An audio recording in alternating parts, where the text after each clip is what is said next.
ഞാൻ 5 ദിവസമായിട്ട് ഹോസ്പിറ്റലിൽ ICUവിലായിരുന്നു. രണ്ടാമത്തെ കീമോയാണ് കഴിഞ്ഞത്.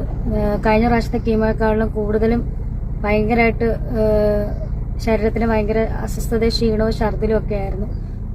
വേദനകളും എല്ലാം ആയിരുന്നു.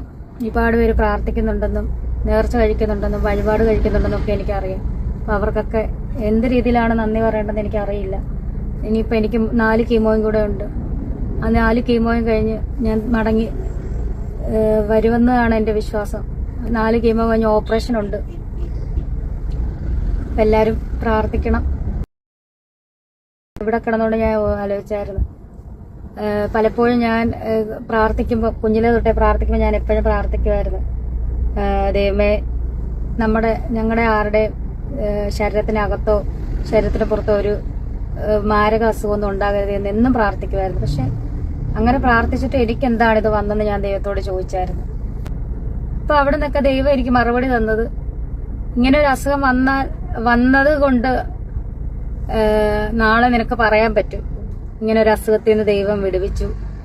ഇപ്പം ഒരുപാട് പേരുടെ സ്നേഹവും ഒരുപാട് പേരുടെ പ്രാർത്ഥന സത്യമാണെന്ന് തെളിയിക്കാൻ പറ്റുമെന്ന് എനിക്ക് അങ്ങനെ ചിന്തിച്ചു. ദൈവം എനിക്ക് അങ്ങനെ ഒരു മറുപടി തന്നു.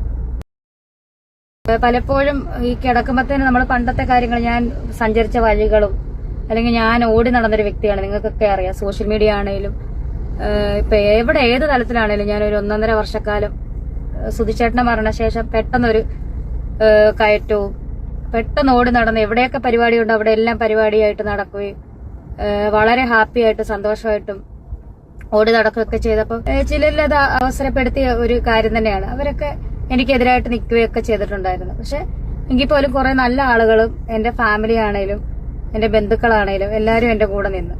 ഞാൻ ചിന്തിച്ചത് വേറൊന്നുമില്ല, ഇങ്ങനെ ഓടി നടന്നിട്ട് പെട്ടെന്ന് നമ്മളിങ്ങനെ ഒരു അവസ്ഥയെ വരുമ്പോഴത്തേന് നമ്മൾ പഴയ കാലങ്ങളൊക്കെ ചിന്തിച്ചു കഴിഞ്ഞാൽ ഞാൻ പിന്നെ ചിന്തിച്ചുകൊണ്ടിരുന്നിട്ട് ഒരു കാര്യമില്ല. ചിന്തിച്ചു കഴിഞ്ഞാൽ നമുക്ക് വിഷമമേ വരത്തുള്ളൂ.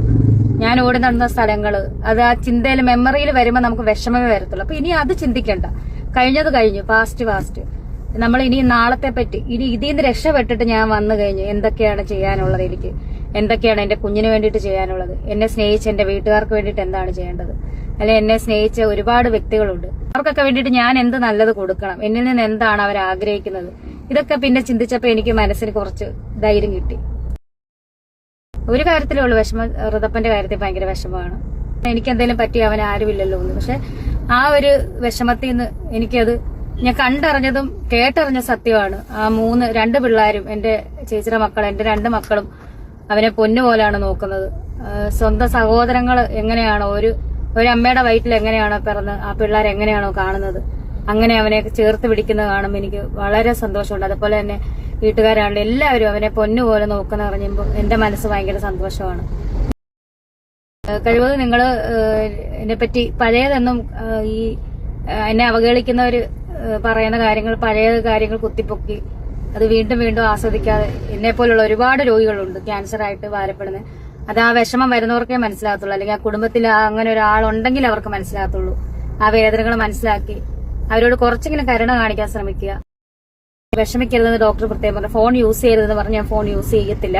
ഇതെന്റെ വരുമാന മാർഗ്ഗമാണ്, എനിക്ക് വേറെ വഴിയില്ല. എനിക്കിത് കൂടിയേ പറ്റത്തുള്ളൂ. എന്റെ യൂട്യൂബ് ചാനൽ വരുമാനം അല്ലാതെ എനിക്ക് വേറെ മാർഗ്ഗം എനിക്കില്ല. അപ്പൊ നിങ്ങൾ എന്നെ സ്നേഹിക്കുന്നവര് സബ്സ്ക്രിപ്ഷൻ ചെയ്യുക ഈ ഒരു ചാനൽ. അതുപോലെ നിങ്ങൾ ലൈക്ക് ചെയ്യുക, ഷെയർ ചെയ്യുക.